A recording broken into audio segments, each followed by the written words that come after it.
As the latest COVID-19 outbreak in China worsens, the U.S. State Department has now asked some staff in its Shanghai consulate to leave the country. And all this comes as a new Omicron subvariant has been spreading overseas. Yahoo Finance senior healthcare reporter Anjalee Khemlani has the latest developments on all things coronavirus. Anjalee.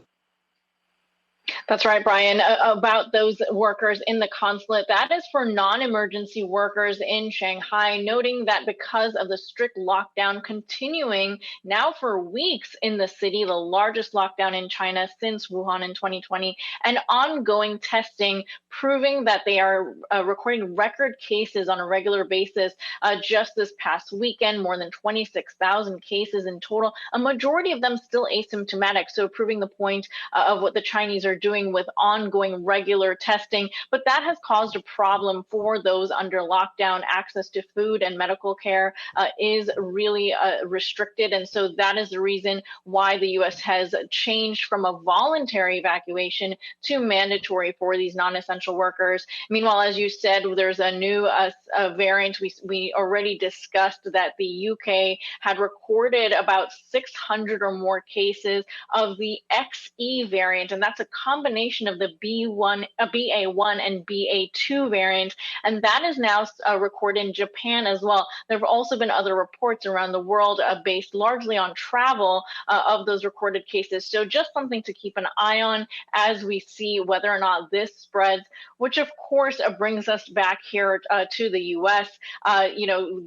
We just saw Philly getting ready to reinstate a mandate for those indoor public spaces, and that's after cases have risen more than 50% in 10 days, which was one of the metrics that they had set to start and restart masking. Something that we'll keep an eye on, of course, as we see how BA2 really travels through the U.S., whether or not it becomes a concerning variant.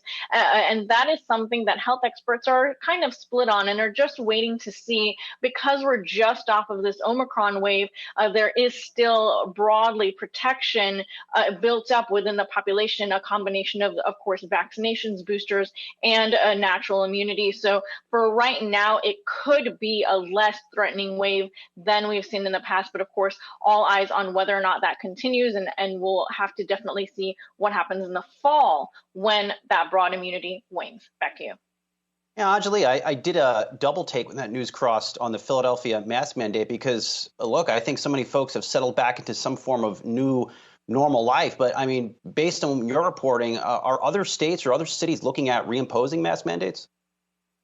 Well, it's definitely something to keep an eye on. As we saw, of course, with the gridiron, right, the event being sort of a super spreader, indoor spaces are still a concern, broadly speaking. As long as we continue to be in a pandemic, as long as we continue to be, within a range of large spreading, that's going to be a concern that states are going to have to be looking out for. Now, of course, we're not going to see anything come down from the federal level. They've made it very clear that it's sort of up to individuals and up to local level to decide that. So that's where we might see coming from. It might not even be states. It could just be even individual cities, counties, and regions. So it's definitely something to keep an eye on.